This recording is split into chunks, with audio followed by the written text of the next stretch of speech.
À la une de l'actualité, J-1 avant l'élection présidentielle au Venezuela, face à face Enrique Capriles, candidat de l'opposition, et Nicolas Maduro, que tous les sondages donnent gagnant.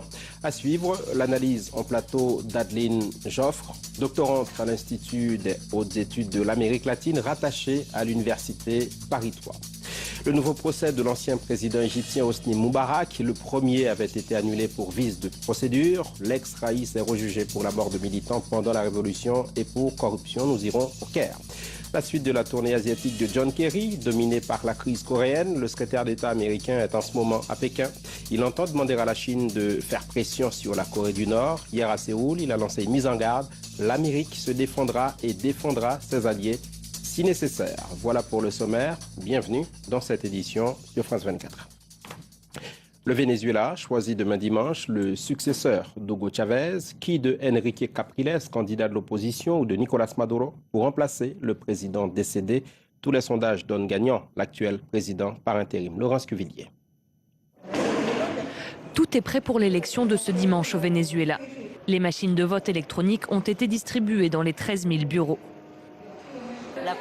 Cette machine dispose d'un écran tactile sur lequel les électeurs choisissent leur candidat en appuyant sur sa photo. Le Venezuela va choisir le successeur d'Hugo Chavez, décédé le mois dernier après avoir passé 14 ans à la tête du pays. L'opposition a resserré les rangs derrière Enrique Capriles, soutenant ses promesses de combattre la corruption et de redynamiser l'économie.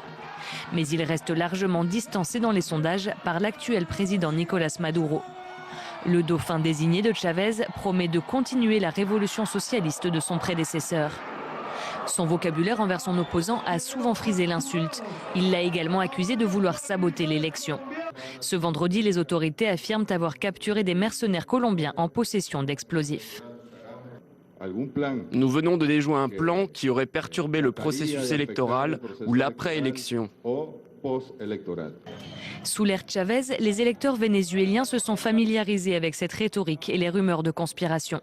Selon certains analystes, c'était un moyen de détourner l'attention des problèmes économiques comme l'inflation galopante et les 30% de la population qui vivent encore dans la pauvreté. Certains sondages montrent que l'écart se resserre, mais Maduro semble toutefois en route vers une victoire confortable. Pour commenter cette actualité vénézuélienne, Adeline Joffre est avec nous en plateau. Bonjour, vous êtes doctorante à l'Institut des hautes études de l'Amérique latine, rattachée à l'Université Paris 3. Vous présidez aussi un groupe d'études interdisciplinaires sur le Venezuela.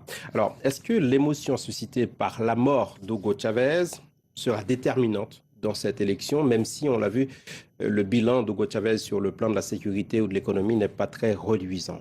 Vous avez tout à fait raison. On a un bilan assez mitigé sur lequel s'accordent d'ailleurs les deux candidats. En revanche, le contexte d'émotion est toujours là. On a vu une campagne électorale qui a suivi directement le décès de Chavez, une campagne qui a été très courte, très intense et avec bien entendu la figure d'Hugo Chavez omniprésente, surtout dans le clan Maduro. Mais on a vu que ça avait marqué aussi le candidat Capriles qui, de manière assez précautionneuse, évite soigneusement ce sujet d'Hugo Chavez, ou en tout cas évite de critiquer directement ou de mentionner tout élément qui pourrait assimiler Maduro à Chavez. Quel sens prend selon vous l'après-Chavez en ce qui concerne la politique intérieure? On va parler de diplomatie tout à l'heure.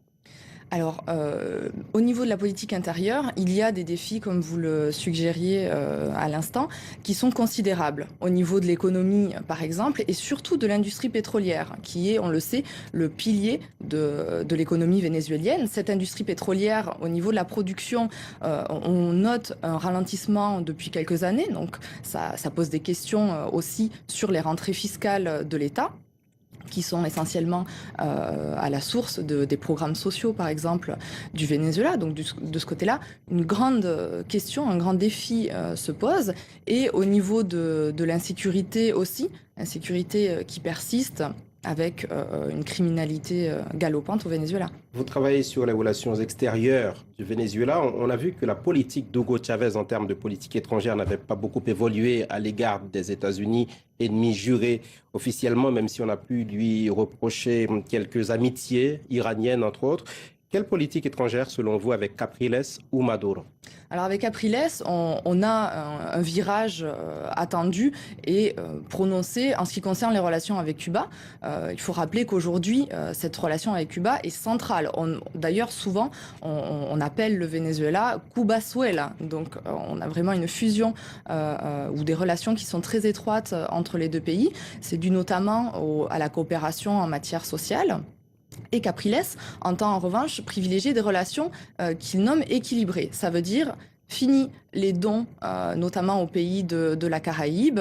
On veut des relations qui soient vraiment réciproques, dans la réciprocité avec le Venezuela. Au niveau des États-Unis, c'est intéressant de le mentionner, mais il y a un point central qu'il faut préciser, c'est que les États-Unis n'ont aucun intérêt à une déstabilisation du Venezuela. Le Venezuela exporte massivement son pétrole aux États-Unis, qui est le premier client du pétrole vénézuélien, ce qui peut paraître paradoxal, mais de ce fait, les États-Unis n'ont pas d'intérêt à une déstabilisation et la relation va se maintenir. Merci Adeline Joffre d'être venue jusqu'à nous. Merci beaucoup.